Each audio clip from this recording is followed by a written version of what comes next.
There is a thin divide between what is perceived as spiritual and paranormal, for they are forever intertwined throughout time. Traveling within the history of the world, we can find examples of spirituality that involves everything from magic, spirits, gods and goddesses, and seers or people said to be able to speak to the dead. We all have our own belief systems. We all have our own truths. So let us possibly bend those truths a bit with some insights and perspectives that may be a bit different than yours, or even give yourself validation for what you see as true.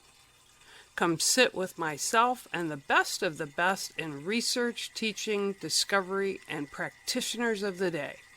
My name is Bear Medicine Walker, and I welcome you to Spiritually Paranormal. Wow, welcome, Lee. What Hi there. a great day. I love getting a chance to talk with you, and so many of the people that I know are all over the country, right? They're all over the world. So this is a great opportunity, and Mango likes it too. He's kind of yelling. So you're in. You're in, Lee. The bird likes it. I always have a good connection with animals. I think I tend to do well with animals, so it's all good. That's interesting that you say that. Have you communicated with animals? I mean, do you communicate with them? Do you talk? I can actually heal animals, so I've been told. When I started developing, I was told that I was an healer of animals, and I do have a close connection with animals. So yeah, it's people. You can go to people's houses and they'll say, "Oh, be careful of my dog. You know, my dog bites everybody." And I walk in the room, and the next thing the dog comes over and just sits on my knee. So I've always had this connection with animals. So yeah, It's I'm an interesting. animal lover as well. So Yeah, that's interesting. I when I was a kid, shush, Mango. When I was a kid, I just thought everybody under like could talk to them and hear yeah, them. I didn't realize that people couldn't until I was probably around 8. But I've always had that connection as well, which is kind of interesting to me for both of you and I. And I can even go out like in the woods. I would find owls that were hurt, and people would mm, come and get me and say, "Can you come?" Because it won't let us near it. And I'd go out and be able to pick it up and care for it and stuff like that. So it's interesting to me. And I remember actually asking my mom, because I brought home everything. Did you bring home a lot of stuff when you were a kid, animal wise? not really. We had pets when I was young. We always had dogs. You know, we always had dogs around, and we did have a blue and gold macaw as well, parrot. We had minor birds. I had a ferret, rabbits, all kinds of stuff as pets. But yeah, I have had the situation where we've been driving down the road and you see like an animal that's hurt, and your instinct straight away is to, go and help. So I do have that connection with animals. Always have had, but I think that's a good thing. So Oh, I do too, 100%.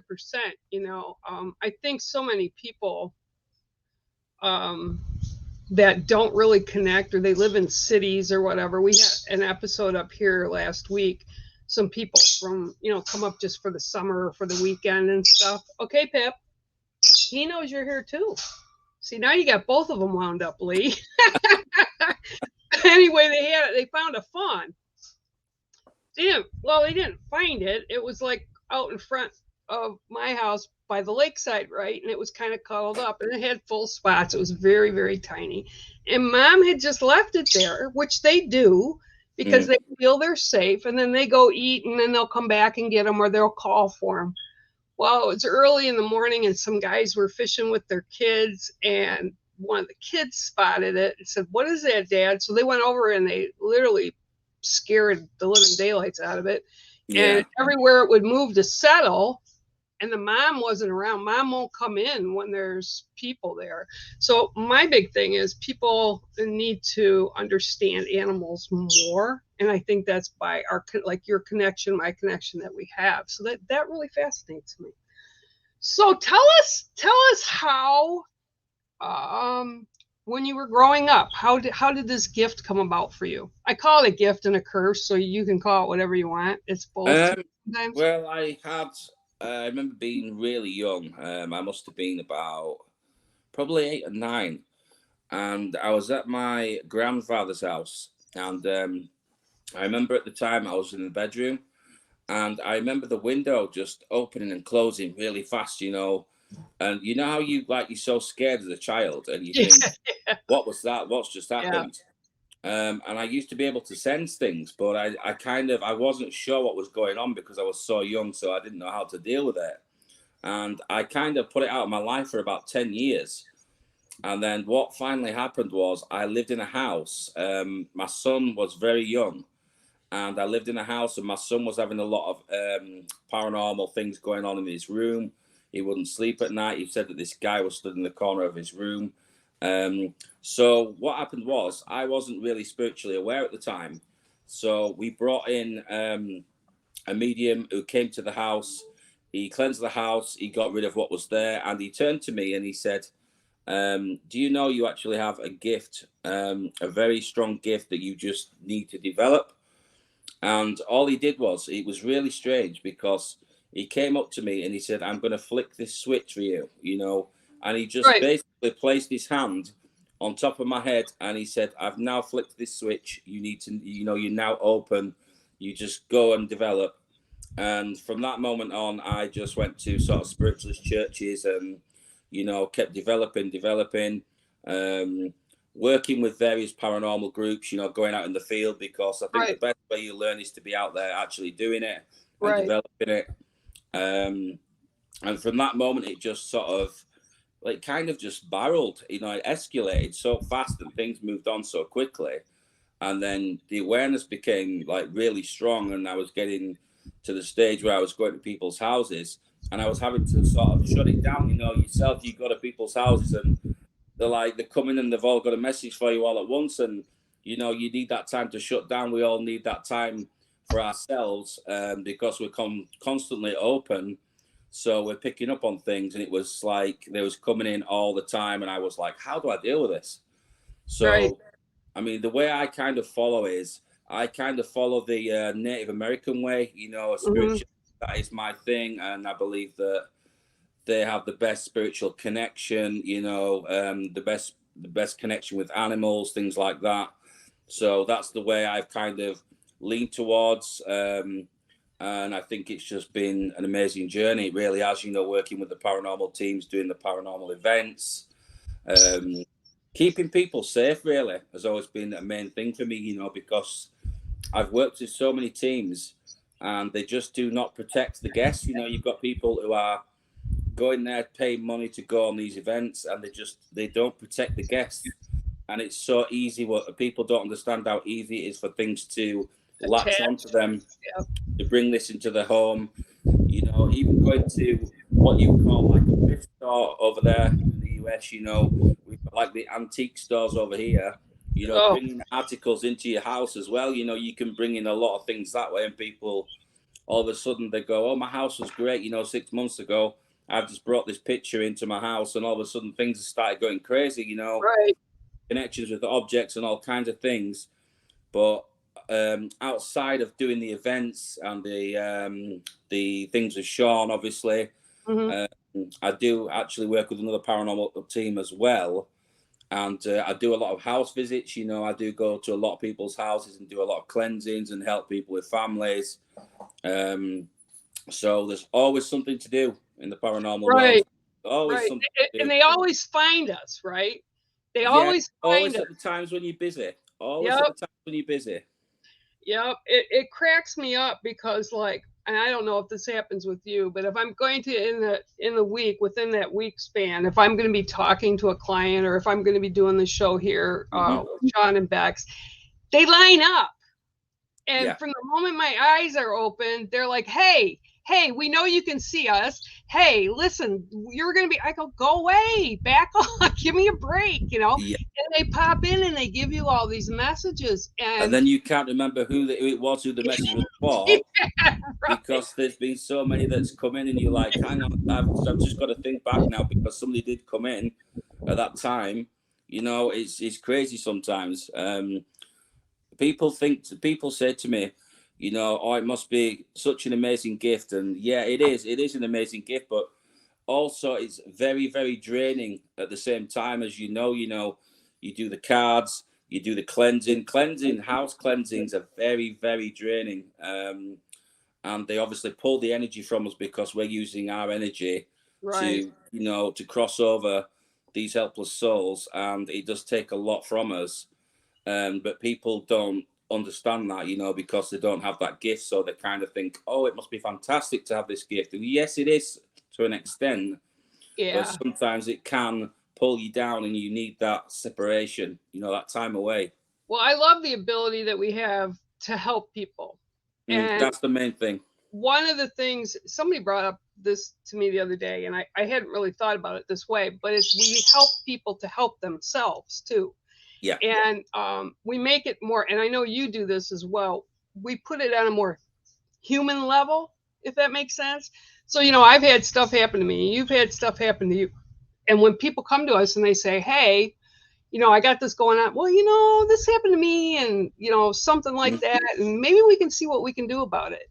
Yeah. And it's really interesting, and it does take energy from us, even when we protect ourselves and kind of block from that energy suck. I call it the everlasting black hole. That they kind of Yeah. keep sucking It, energy it from you. kind of feels like a hangover, like Yeah. you've had, we call it like a paranormal hangover that you get Yep. after, when you've been and done like a really good investigation, and it's just taking it out of you.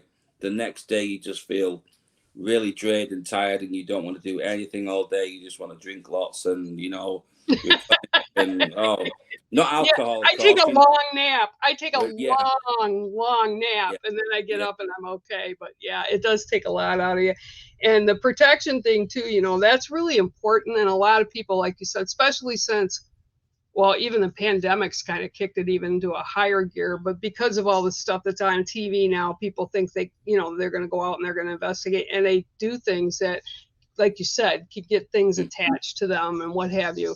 yeah. One of That them, really angers me. Does that? It's like I sit back and I see these things. I mean, like on Facebook, there's various groups popping up now, and what they're actually doing is they're going out there with no knowledge at all. They right? just a K2 meter, yeah. They get a Ouija board that they know nothing about opening and closing and keeping things safe, and they go to people's houses, people's Yeah, personal yeah, space, and they carry out these investigations, and they leave. They end up leaving and causing more problems than yes, than what was there in the first place. And then I get a phone call saying, you need to come and mop up after these people because they've made a mess. The house has gone crazy, and then I've got to go and sort it out afterwards. And it just angers me that people watch a few shows on TV, and all of a sudden they're paranormal investigators, and they think they know what they're doing, and it's it's yeah. crazy. It really is. It's just, well, and I'm very blunt when I talk to people. Very blunt. Um, it's like a bull in a china shop, but I'm not gonna like lie to people, or Yeah. I don't do Sometimes that's good. things. Sometimes you need to, sometimes people need to be told that this Well, is the not big thing, do yeah, things. and the big thing is when you go into these situations, you need to tell people this isn't make believe. This is like real. Yeah. And you'll come up, sometimes there's nothing. Sometimes you don't get anything. You can walk into a place and it's cool. I've done house blessings where you go and it's just a really nice, even gentle kind of energy anyway. But then I've gone into homes that had like a lot of stuff from their previous owners, all the Yeah. way back to when the houses were built. And it's just interesting, very, very interesting. So okay, so here's a question for you. What was your, or what is so far been your favorite investigation that you've done? Um. Oh, that's a hard one. Um. I would have to say it wasn't really an investigation. It was just a place that I visited, and I got so much activity there, and I wasn't actually investigating. I was there on a tour, and I would have to say my number one will always be Chernobyl. Just walking around the place, feeling what those people felt and went through.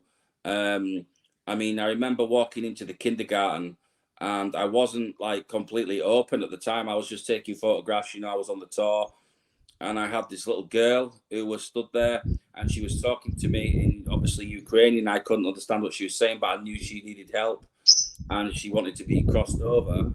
But when you're on a tour, you are on like a time limit, so you only get so long in each place, and they rushed me off onto the bus to the next location. I didn't get a chance to help this little girl, and I always felt bad about that. I was like, I need more time in this place, and they said to me, "You would be here for years trying to cross these people over."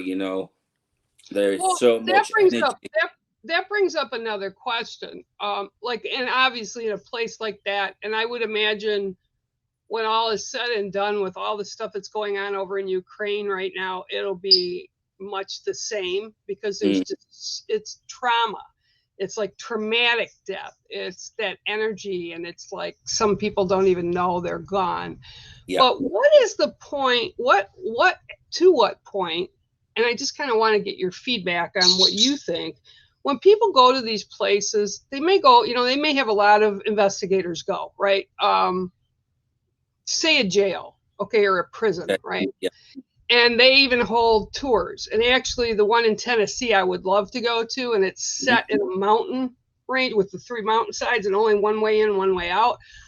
But there have been so many investigations there, right? Right. And then people say, well, they're here and we're going to help them cross over.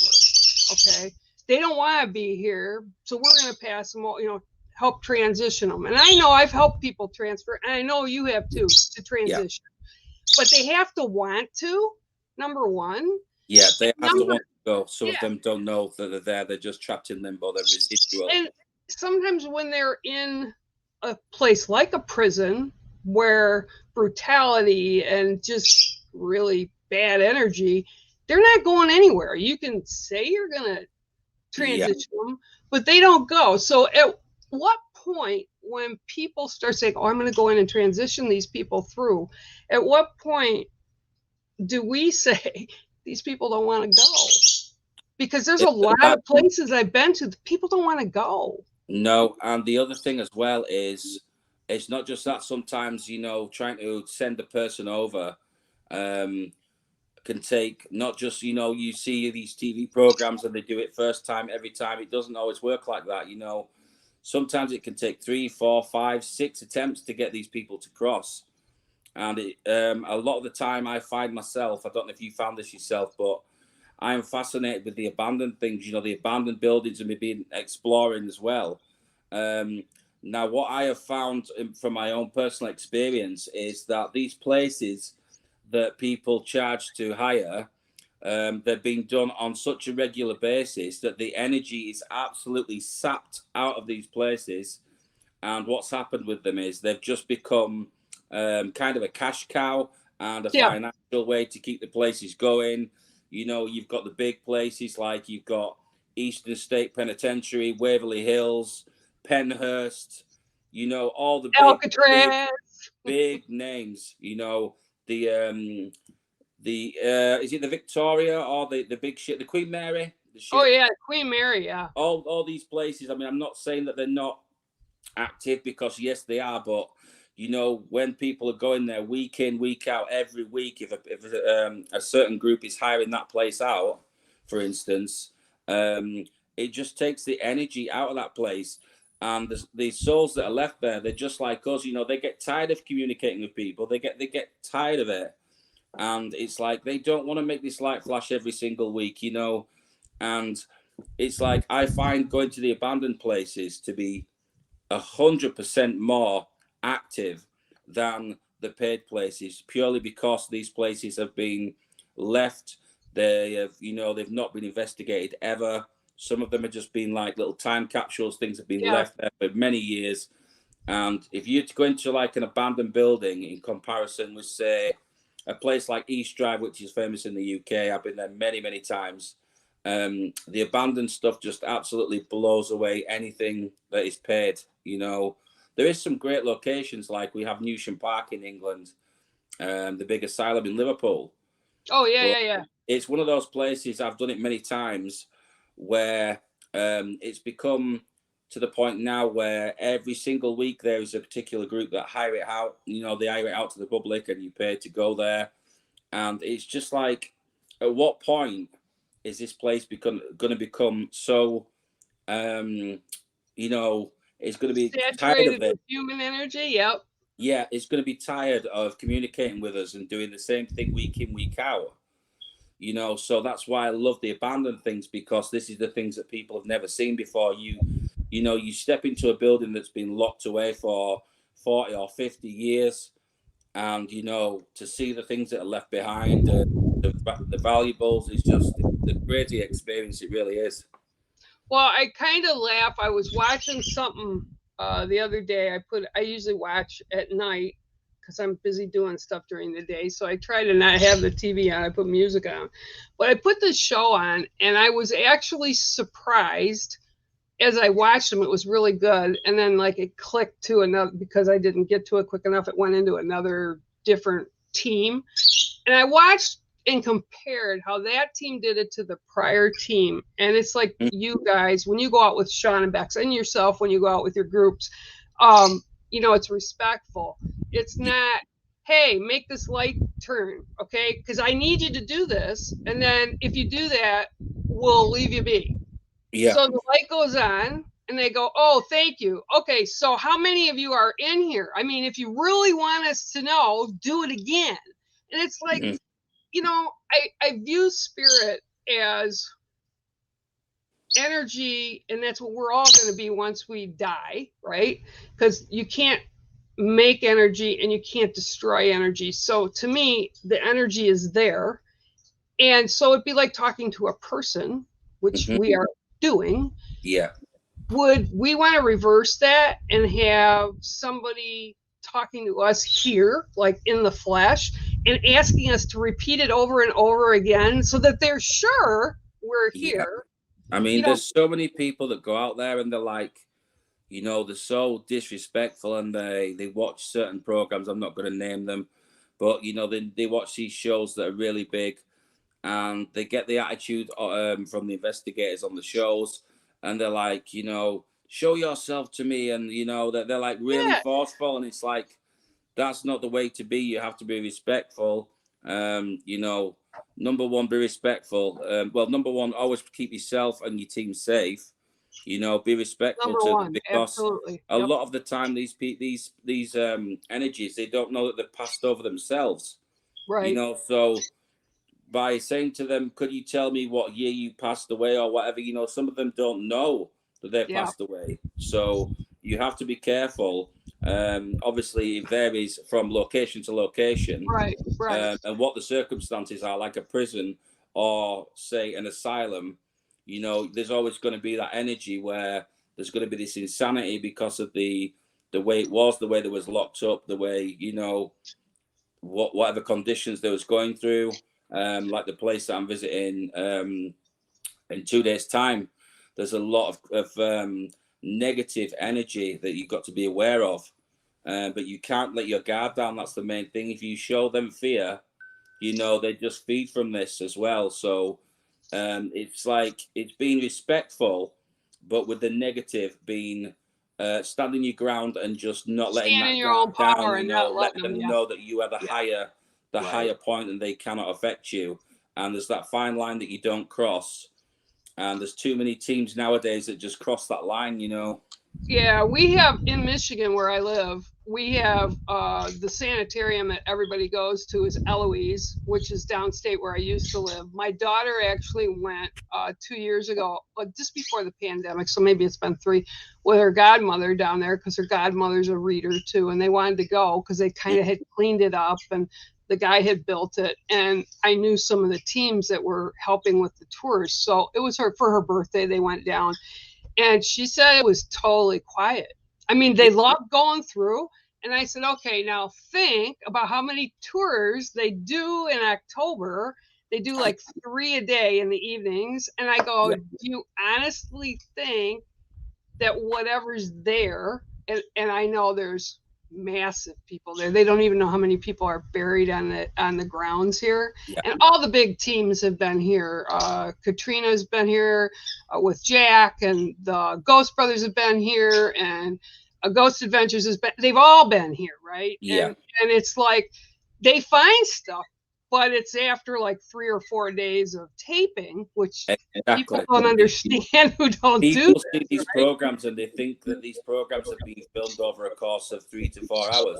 Yeah. You know, to get the evidence that they've got has taken them days, and you know, it just doesn't happen like that. I mean, I've been to some of the most so-called haunted locations in the UK, and I've been stood around for 8 hours, Yep. and not a single thing has happened to me.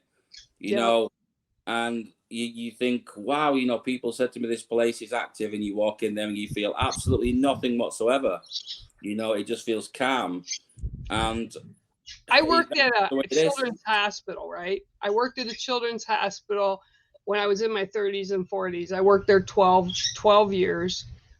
Kids are absolutely amazing. Kids don't set the boundaries that adults do. So many of them would say, hey, do you see the angels in my room? They're coming and talking to me and getting me ready to go.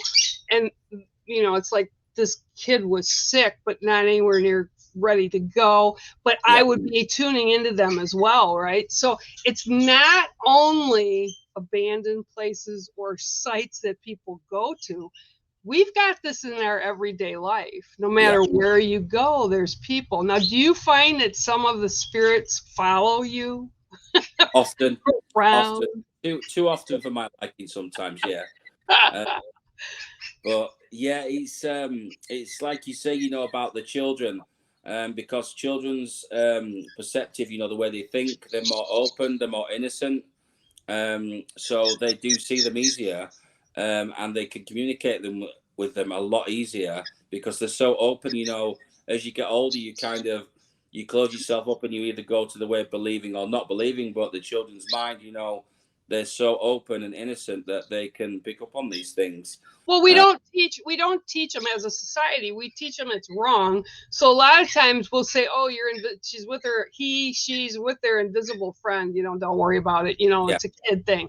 And Yeah. when my daughter was like 3, and I worked the afternoon shift, so I was driving my daughter to my mom's, which was real close, and she was in the car seat in the back, and she says to me really loud, she goes, "Hey, Mom, Grandpa said don't worry about it." I said, "Excuse me?" She says, "Grandpa said don't worry about it. He's sitting next to me in the back seat." 3 years old. And I'm Yeah. like, "Oh, well, that's good. Thanks, Dad." You know, and I never encouraged it, but I didn't discourage it, right? No. So she's got the gift, she's got the talent.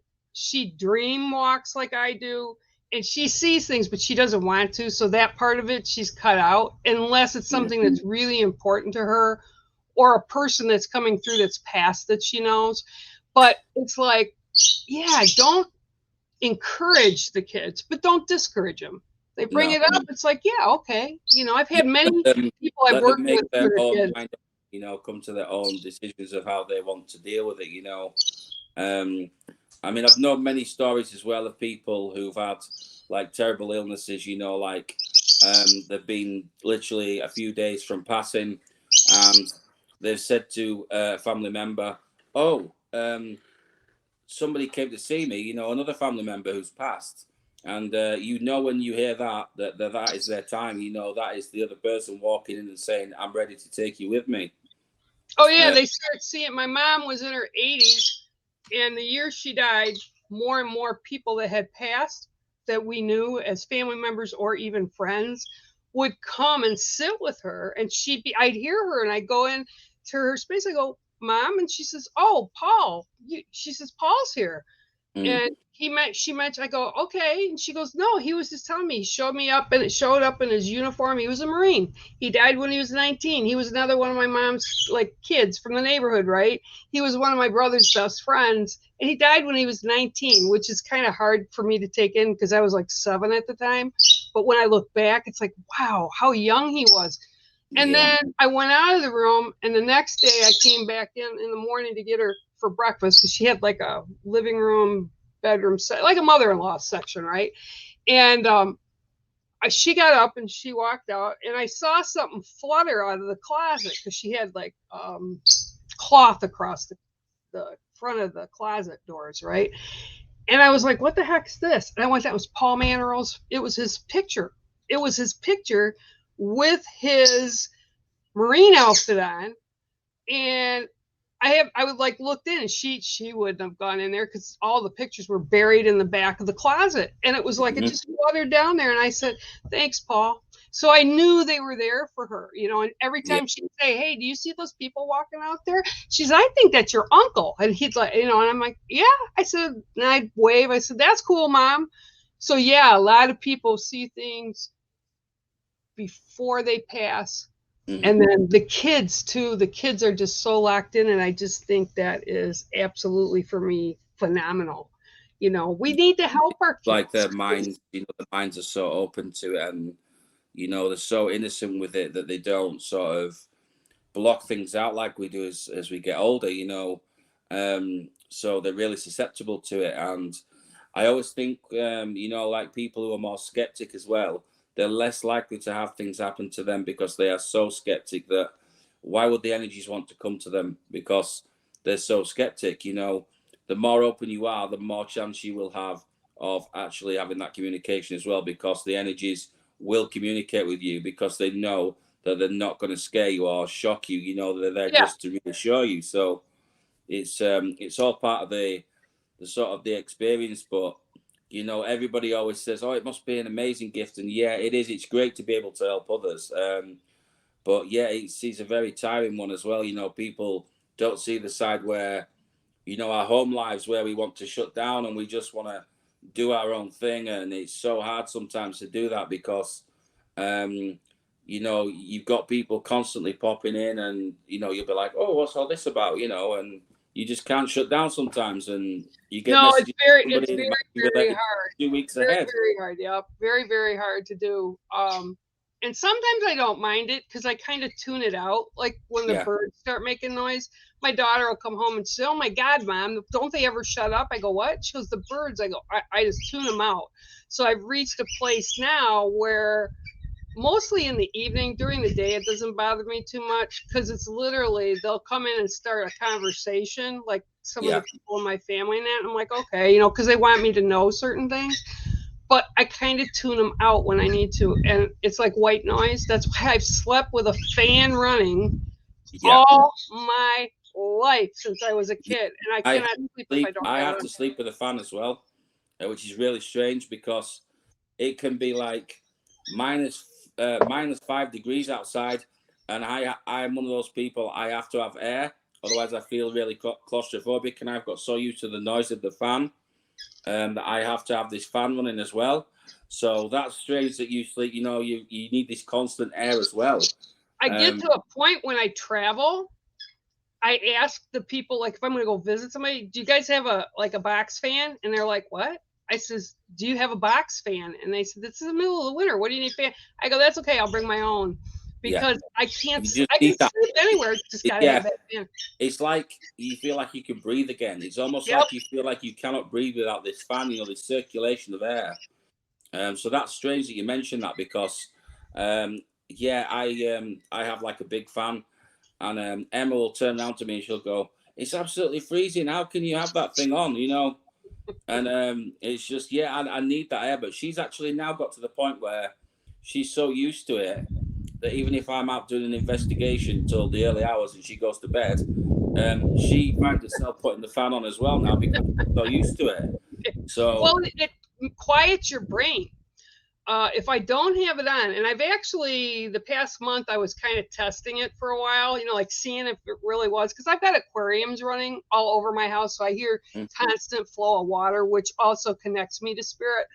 But I put the fan on, and some nights I wouldn't put it on, and I'd lay there, and I'd lay there, and I'd lay there. And my brain would shut off. 20 minutes, and then you've got to take yourself and you can take it out. Yeah. So yeah, it's kind of crazy. That's wild. Okay, so are you old school, or do you like all the new tech that's out? No, I'll be honest with you.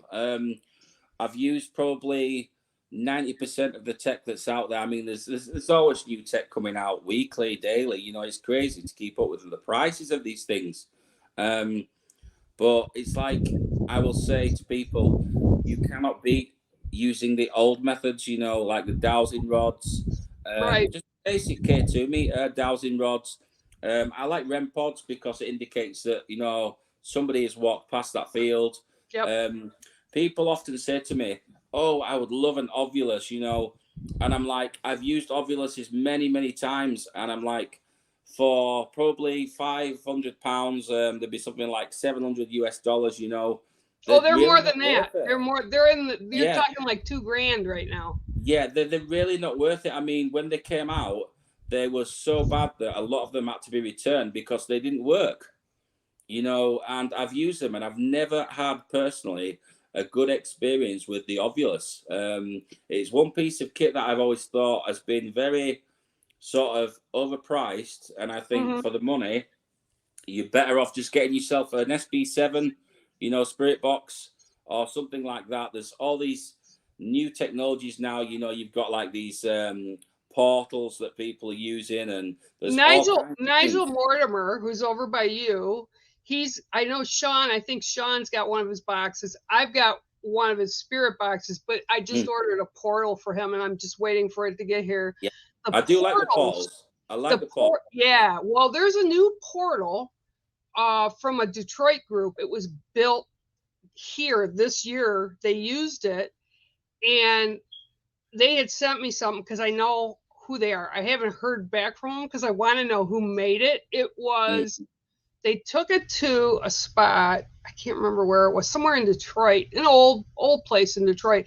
And when they turned it on, it was speaking in sentences, but it was answering the questions. It wasn't just like a one word here or a one word there. It was like a complete sentence. And I had to rewatch it twice because they did video it, and they just were blown away by what it did.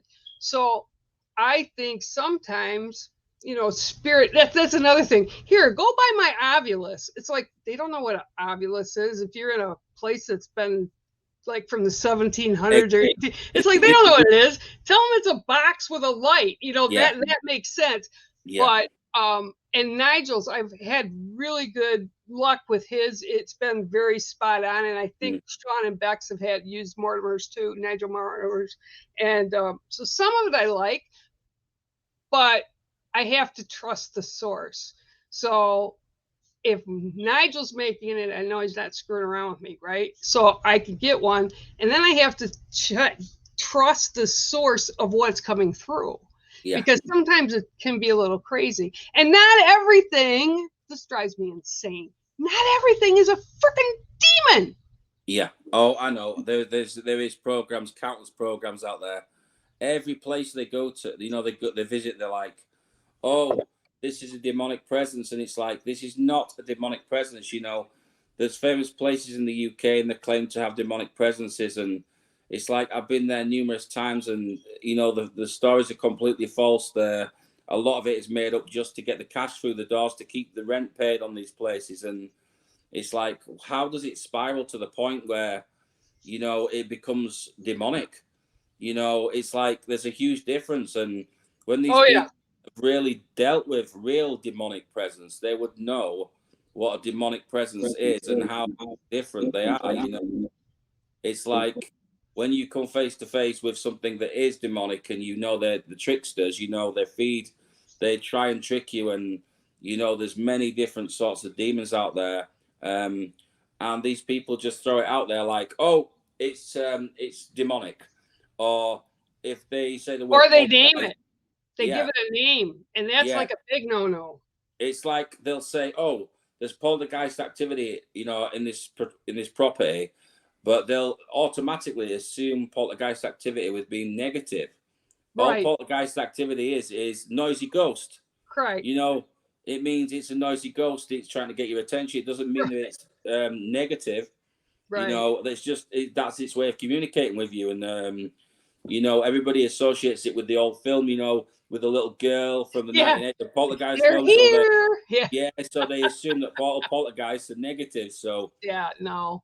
that's the one Well, that drives me I crazy. have dealt in my lifetime with two, but they were attached to clients. The first time I got a call from one of my clients, she was telling me all this stuff that was going around, and it literally rushed me through the energy of the phone. It like blew me back, like what the heck.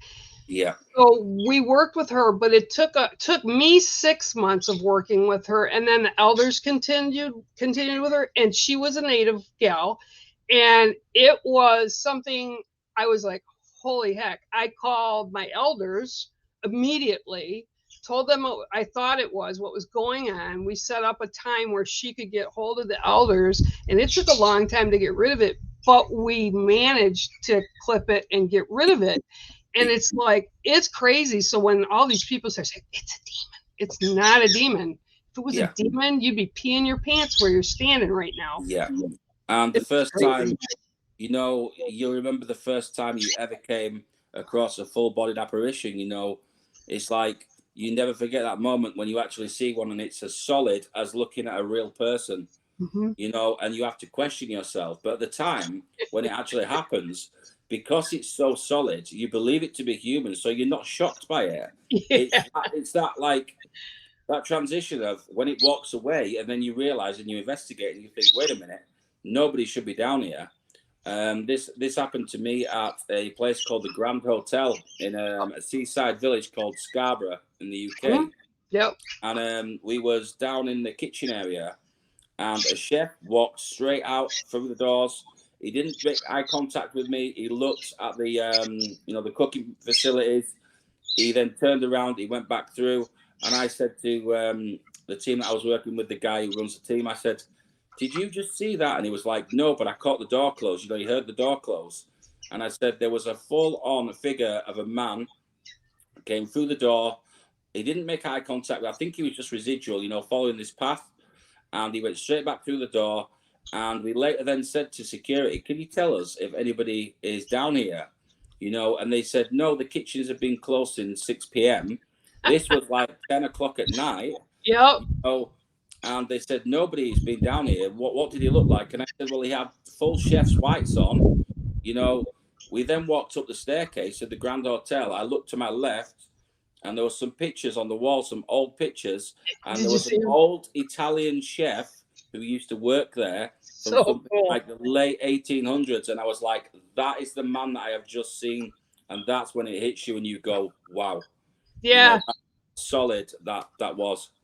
I laughed when I've gone through like 2 spinal surgeries since 2019, and I had another one in 21, and I was sick in between. I had all kinds of stuff going on, and I live by myself. My daughter comes up like once a month, and I was like after the first surgery, I didn't do well with the surgery, and I crashed 3 times. So they didn't get done everything that they were supposed to, right? So I was really in a bad kind of frame of mind, health-wise, everything. It wasn't good. They weren't going to take me back in and do it right away to redo it. And I saw someone in my house, just like you're saying, come into my house, walk to my room, and had a full-blown conversation with me. And I was like, wow, what kind of drugs am I on? But I wasn't taking that, right? It really is crazy at the time. So I got hold of a friend of mine who lives over near you guys, and I've known her for many years. She's a spiritual medium. She's been a spiritual medium all her life. She's gone to the spiritual. She's learned that way through the churches and what have you. Yeah. She's always spot on. So she called to check in on me because she's like, I've got ants. I don't know why or where they're coming from. If you see smacking. Anyway, got bees and wasps this time of year, so yeah. So though these are carpenter ants too. But anyway, she called me to check in on me, and when I came to the computer like this, she goes, "Why is?" and she named who it was standing beside you. Do you know they're there? And I'm like, "Thank you, Jesus. I thank you for letting her see her, because now I know I'm not crazy, right?" Yeah. And it's like, not people aren't going to believe you when you say so and so come. I just talked to so and so, but and then there was the affirmation that came, like you had the picture. I had some other stuff too that had fell in place over the next few Yeah. days. So, but it's crazy. And I think with the pandemic, I think a lot of these places kind of got rested a little bit, the spirits that are there. And I think a lot of places are more active now because they were used to having nobody around. Yeah, they were used to these people going in week after week, and saying, "Can you light up this green light for me? Can you make it flash?" Every single week. And I know if I was in spirit and somebody was saying that to me every week, I'd be annoyed at it too. So I'd be annoyed that somebody was coming into my house and saying, Yeah. "Can you speak into this device? Can you make this light flash?" But I mean, we've all got a bucket list of places that we'd love to investigate. I'm sure you've got one yourself. But I think if I could investigate one place in the world, I think it would have to be Penhurst, because I've just heard so much about. I know Waverly Hills is really, really good, but Penhurst, Waverly Hills, I actually just watched, who was just there? I think it was Katrina and Jack Osborne was oh there. yeah, And they just did it. And I got the darkest, creepiest feeling. And it normally doesn't bother me, but it was kind of a thing like these are mentally ill patients that have yeah, died that probably don't know they've died. A lot of them were violent, a lot of them were abused. And I'm like, I don't think I want to go into that space because no, I've as a been in some human, it's terrible, hard. Yeah, it's terrible hard working places. with mentally handicapped people anyway, or Yeah, kids, because a lot of them were kids and they've mm, got personality disorders and there's things that they do. And it's like, you know what? I would just rather not go to Waverly yeah, because of the investigations I've seen. And they're always respectful. Katrina's and even Nick Groff, I think they went there together too, Katrina Weidman, and they were very respectful. But yeah, what was interesting to me is through the pandemic, these other teams that went there, because it hasn't been like, because nobody's going anywhere, that the same areas would hit. Like with Waverly, they had a body drop where they take the dead people and slide them down to the oh basement. yeah, In a they've got the tunnel system as well, the huge tunnel Yep. system And under a and lot of asylums. Yeah, everything was binging off the same thing. So they're like hot spots. And yeah, it's like I guess I would feel bad for humans, right? Alive mm, people. So I felt for people when I worked at the hospital. I worked with families. I did all that stuff. I would not go to Waverly. Would not yeah, go to Waverly. I would go to prisons. I'll go. yeah. Matter of fact, there's a couple prisons I want to go to, but I would not go to Waverly. Yeah, I mean, I'd love to do Alcatraz. That's up there on my list. But I do like to do as an explorer, I love to do the asylums and things. But the explorer part of me loves the asylums, but the spirituality side of me doesn't, because there is so much trapped energy. And even going there to take photographs, you cannot ignore, what your abilities are. And there's all these people and the suffering. I mean, we've got a famous asylum, Denbigh Asylum in Wales. Right. uh, I've been there many, many times, and I remember going into the psychiatric ward, and the minute I Yeah. started to walk up the stairs, there was a piece of glass on the floor, and for some reason, I had this urge to pick up this piece of glass, and I wanted to literally cut my own wrist with this Yep. piece of Slit your glass. wrist. Yep. And I was like, this is really not good. What's going on here? And I continued on. And then I was faced with a guy in a straitjacket, Mm-hmm.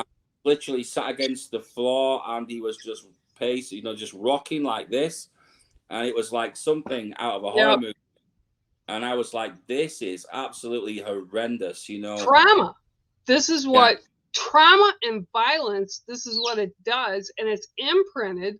And a lot of it, I do believe as well. There's a lot of residual there as well on these places, even prisons.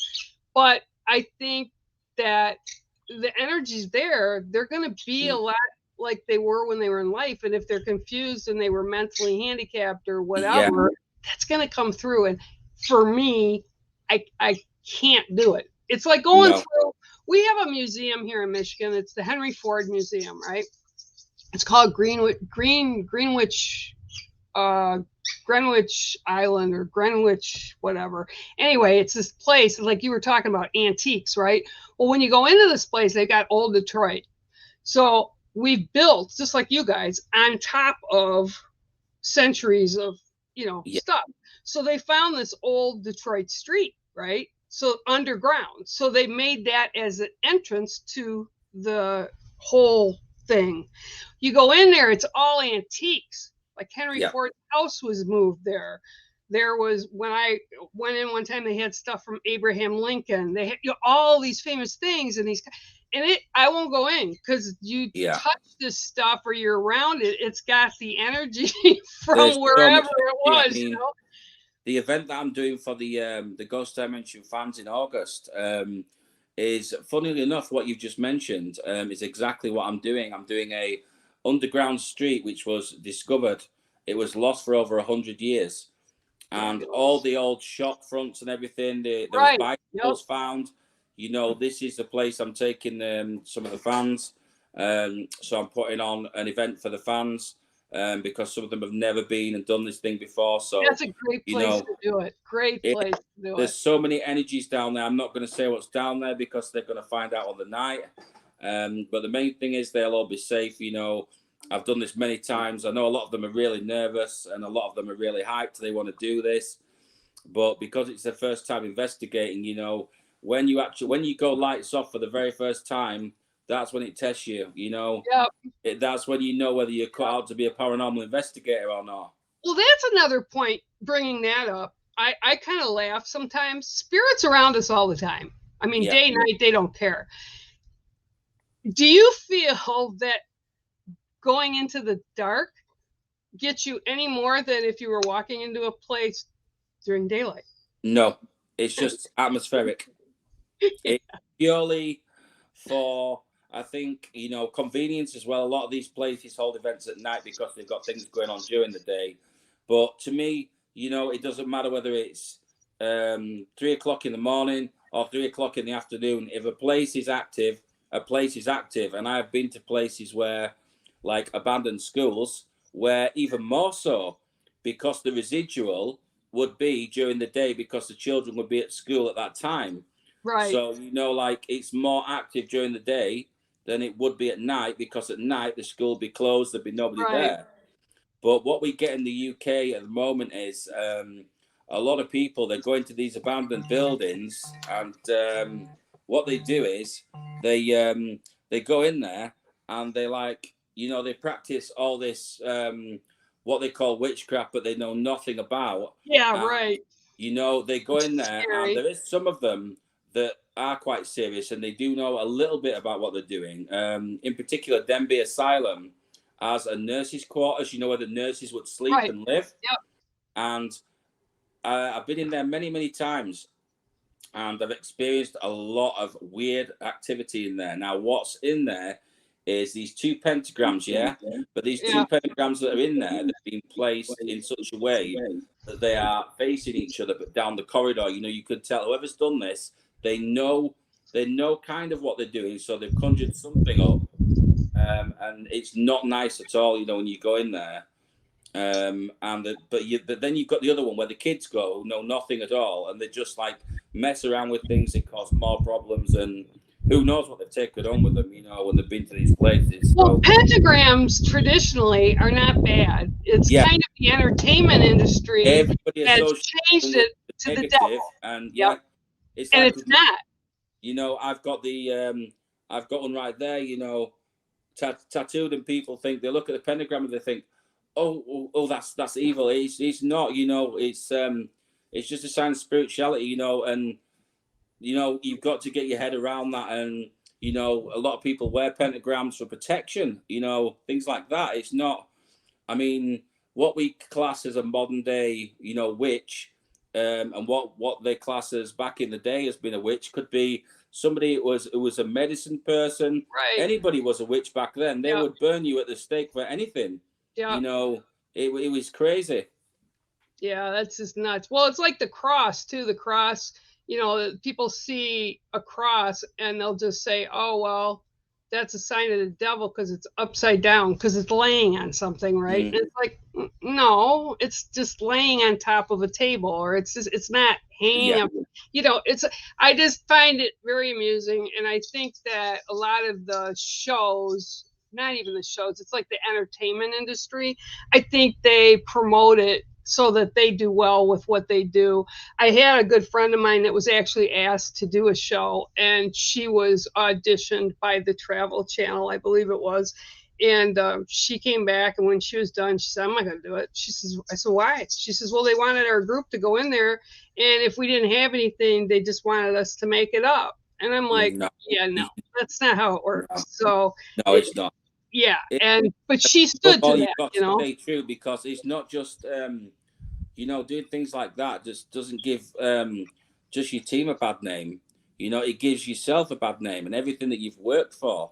And I've been doing this now, probably nowhere near as long as yourself, but I've been doing this for about 20 years now, and it takes a long, long time to build up that respect, that people trust you, Right. but you can lose it in a second. Yep, Through doing absolutely, something very, 100%. very silly, you can lose all that trust and everything that you've earned, you've worked hard for. That can be gone in 5 minutes, It can go and on in a blink. it's crazy that some teams will go to this level of trickery to get views. I mean, it's all about YouTube. It's all about subscribe to our channel. But it Uh, used to be that in the old days too. Look at like when Houdini was a young kid before he got really into big magician. He was going to spiritualists to find and talk to his mom. So I mm, mean, it's like, I'll know if you're fake, and so this has been going on forever. yeah. Um, I don't know. It's kind of crazy. So tell everybody who's watching where they can find you and connect with you if you do readings or your events. Where do they connect with you? Because I know you're Uh, on Ghost Dimension, which is cool. We're a big Yeah, family. or they could drop me an email. I think every single one of them probably knows my email now off the top of their head because it's been put in there that many times. Um, but yeah, they could a lot of the fans as well. They've got my number personally, so they can always drop me a message. Um, if there's something that's on the mind, they'll drop me a message occasionally, and I'm always there to help. And I'll try and steer them in the right direction. Even I can be doing things at home. I could be in the middle of having tea, and there's always a dilemma from somewhere, Yep, but that's what we're here to do, so you kind yep, of accept that, you get yep. used to helping others. It I just like when the becomes phone rings in naturally. the middle of the night, right? It's like, where's the phone? Well, I usually get a message off the guy whose team I'm with, and he'll be like, "We've got a client to go to. We need to set something up, but this needs to be fast." But he's got a busy lifestyle. He works a lot as well, and his health's not good. So I could get a call at the last minute, and it could be like, "Can you go to so and so's house? And can you find out what's going on for them?" And set their mind at rest, move on, try and move on what it is if there's anything there.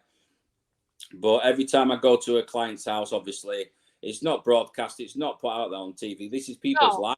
You no, know, this is real, this and is that's a this big is thing. real. These people have to Yep. live with this every single day, and they've got children that they cannot sleep, and it kind of makes you mad that some teams will go out there and they'll do the houses where there's children, and this is real.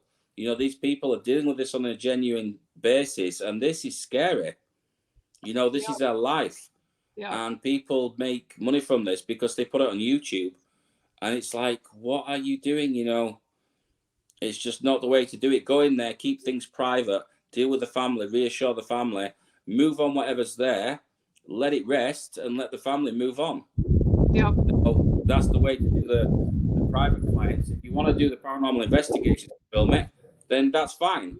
But you've got to draw the line between, privacy and people's Right. home lives, 100%. their own Yep. environments, and the paranormal investigations. But it just seems that so many people nowadays, they're out for the fame. They want the subscribers. They want the name. Every single video they put on YouTube has got the title demon or demonic. you know, Right. just get the algorithms on YouTube so that people click on the links, and it's just the way it's become, you know. Yeah, it's sad. But people I'm sure that know you know you're not like that. And I know my clients and people that come to me know I'm not like that. So that's kind of what we're supposed to do. And I know you had Mm. said you pushed it off for a long time and then you went back into it. I personally stepped away from it 3 times in my Yeah, lifetime. And like within 2 years, a year to 2 years, that's they pretty exactly much what happened with me. fit you back up and set you right back You down and cannot take you cannot be away from it. I mean, I think it was 3 years out from the paranormal, and I went into doing the urban exploring stuff, you know, the abandoned stuff, doing the Mhm. photography. I really love it. I still do it now. Um, but now, because I can't get away from the paranormal because it's just with me all the time, I sort of Right, thought, well, why don't I incorporate the two? right. So that's what I've done. That's Um, cool. That's cool. but I've now been brought back into it, and now I feel like I've come back stronger than ever. You know, You um, do. but you'll have mental blocks like I do. I mean, you'll get times where, do you have those weeks where you think, I just can't channel, I just cannot tune in? Am I losing the ability? And you start to doubt yourself. Um, and it's so common, you know, this happens to us on a regular basis where we have days where we just get absolutely nothing, you know, and you think, what's going on? Am I losing the ability? You know, and my guide's not working with me. What's happening?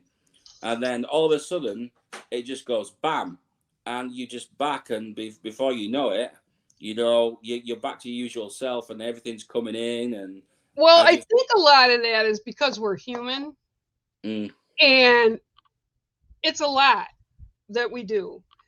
And sometimes, and I'm not saying this in a negative way, but we do for these people, we do readings, we do whatever we do, and we help people. And then all of a sudden it's like, gosh, did it make a difference? Did it dent? Did it leave a dent anywhere? Am I still supposed to do this? And this has actually come up the last month with me, but then all of a sudden I get validations where I'll yeah. get people that'll send me With emails, me, it lasts around messages. a few days. You know, I can have a few days, and it'll be like, I'll just have this mental block, and nothing will come to me, and I'll be like, what's going on? And Mm-hmm.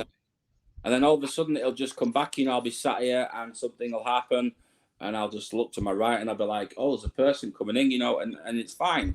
But at the time it's so worrying because you think you've lost this ability. You think, what, Absolutely. you know, I can't do this. What's happening? But it's just, I think it's our mind's way of having a rest and taking Right. some Right. time and shutting Well, I down. do this. I work with spirit to develop artwork too. So I Mm, make walkers, which are sent to the kilns, and I do bowls that have totems, different stuff on them, right? And last week, I was like, okay. And they were like all standing because I never know what they're going to be. Like, I can't say, okay, I'm going to make a spirit walker that's going to look like Abraham Lincoln. Okay. And yeah, I'd sit down and do it. And it would be, yeah, no, you're not doing Abraham Lincoln. So you just let it go. And then it comes out to totally something else. And they put that into me, like I said last week, and it was boom, boom, boom, boom, boom. They take about an hour each to do, but I was drained because it's spirit telling me what has to happen.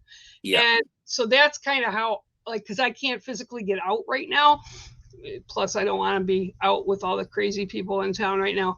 So it's the way I always have worked. So yeah, I think they do. And like right now, got up this morning. I was ready to go do something, and it's like, no, you're not doing them today. It's like, Mm, okay, are you sure? Can't I just? Nope, not doing them today, and nothing. It's like blank. yeah. So it's a lot like that, and I do think that's because we need to rest and we need to re-energize. Like you said, it takes a lot I out of you. think because we do so much to, you know, to help other people, uh, it's so draining on us, and we kind of just take it for granted and we get used to it, but then we don't feel it for a few days, and then it starts to take its toll on us. And you know, I have these weeks where I can be out 2, 3, 4 times a week, you know, doing different things, and it's all really draining, you know. And I've got this new project coming up at the weekend where I'm going to be sleeping over in some of the most haunted locations in the Have UK. fun. So yeah, Have the fun. first one's not one that I'm looking forward to be honest. I mean, But you know, I will have my black tourmaline with me. I'll always put protection around me. Um, I've been doing this a long time now, so hopefully it won't be a problem. But you just never know. You No, just you don't. never know what you're gonna encounter. You'll know yourself. You open a door, and as soon as that energy hits you, you know, you just never know. Yep, you don't. You really don't. I have had so much fun. It's been such a pleasure chatting with you. I hope we get to do this again because I'm hoping people have enjoyed it as much as I have. And it's just fun to kind of bounce off people that do the same thing It we do. is. It's great to be able to share stories and see where Yeah, it other, is. and it's not just me that thinks I'm going crazy with the fan, you know. So it is. It's been good to talk to you, Bear. And we'll have to do it again soon. Sounds And good. thank you to everybody for your super stickers as well, guys. I noticed the super stickers going up on Yep, they were. Yep. the right hand side because I've not been looking at the chat tonight because we've just been having a 1-to-1, you know. But yeah, big thank you to everybody for your super stickers. I did see a few of them popping up there. So Thanks for yeah, everybody just sharing your time with us and coming in and yeah, listening. You know, we appreciate it. It kind of gives us a chance to let people know who we are behind what we do, right? yeah. Away from the you know, like what we do in our own time. I mean, I know we've been talking about the paranormal, but you know, it just gives people an insight into the way that we rest and how much this really does take out of us. People kind of assume that we are a telephone system to the other world. Yeah, You don't you know, love that? Drop a um, quarter in. Let's talk. yeah, it's like, you know, it's almost like people think, oh, can you contact Elvis for me? You know, it's like, no, if the spirits are not willing to communicate with me at the time, or if that spirit's not in the building, you know, or Right, interacting with me, I can't just call in on a certain person, you know. I can't reach out for somebody and say, I'm going to bring in Bob Marley for you and you can talk to them, you right, know. right. But, you know, people find it hard outside the spiritual world to understand that. But as mediums, you know, we fully get that. But it is always nice to shock people with our ability. You know, I don't know if you get a real buzz from this, but you know, like when you say something to somebody and they're just their mouths just open and they're like, "What? How could you possibly know that?" To Usually, me, if I'm doing it best. like this and I end it and they like the next day I get an email from them and they're like, I didn't know how you just found that out or Yeah. I have also people like when they come to my home for readings and stuff that say they kind of like somebody that'll come with them is like, is it okay if or it's like, do you read our minds? It's like, no, I'm not Houdini, I'm not reading No, minds. It's a little it's different. just if that person comes in with them, you know, what they don't realize is that sometimes their family members follow them in, Yeah, yep, and you know they have a message for them that obviously they know we can communicate through. So we're just like the middleman, you know. Sometimes we act as the middleman, and that's all we are, you know. We're just passing that message on, and it's really shocks people. But it is a great gift to have. Um, it is. I had 3 people come in one time. It was one person getting the read, but they just wanted to come in and I knew them. I was like, yeah, I don't care. And the girl that wanted the read wasn't the one that spirit came through because one of the people in the group had recently lost a friend, which I didn't even know who it was, and mm. they brought the messages. And she was crying and bawling, and the girl that had, I go, I'm sorry, that's what's coming through. I'll do another read for you, but this is for her I because she did the needs same it. thing. I did the same thing for Emma around a week ago. I was just sat at the table, and it was it your grandma who came in? Yeah, it was. It was Emma's grandma, and she came in and she showed me the strangest of things. She showed me this book, and Emma just turned to me and she said, "What is the book she's showing you?" And I said, "This book is Alice in Wonderland," and she just started to cry. And you know, I was like, "Oh, well, I didn't mean to upset you." You know, sometimes it really does shock Right. people, but that's just the way it happens, and it comes across like that. But it is always nice to be able to give that message, and you know, It that is validation to that person. validation proofs. It Yeah. means the world to them. It really does Yeah. because people, you know, they are so desperate to get that validation when they lose a loved one that they are around us. And I always say to them, you know, you don't need to go through me. You can talk to them. They can hear Right. you, you know. Right. Right. I tell them that all the time. you Yep. can talk to, they can hear you, you know, because they'll say to me, can you ask them this and can you ask them that? And, you know, I always say to them, they can hear you as well as I can, you know, as well as me talking to them. Well, I always kind of grin a little bit because a lot of people, and usually the people that don't believe it's true, that what we can do, are the ones that are floored the most when they come with other people. Mm. And it's like life beyond here continues. Yeah. You know, it doesn't just end. You're not just dead. Your body's gone, but you're still, that energy of your soul continues, right? And I think a lot of people just don't get that. And it's like, I don't even, when I lost my partner, it's been 2 years already. When I lost her, it was hard for her kids. They're my kids too. Yeah. And it was hard for me to fix it for them because you can't fix it. But I was okay. Like, I mean, I'm not saying I never cried. I did a little bit, but not really, because she's bugging me from beyond all the time through people like yourself, or I'll get messages, or the kids will call me and say, hey, this just happened, or whatever. I know that there's life, there's more than here. Yeah. That's showing her way and giving you those signs. And it's like, there's more than just being here. So my brother also died 2 years ago, and he just dropped dead. He was walking the dog and just dropped dead on the sidewalk. And no warning, no nothing. He didn't have any hurt, nothing. Well, my dad died at the same age. So that to me was in my head like, oh, that's kind of cool, right?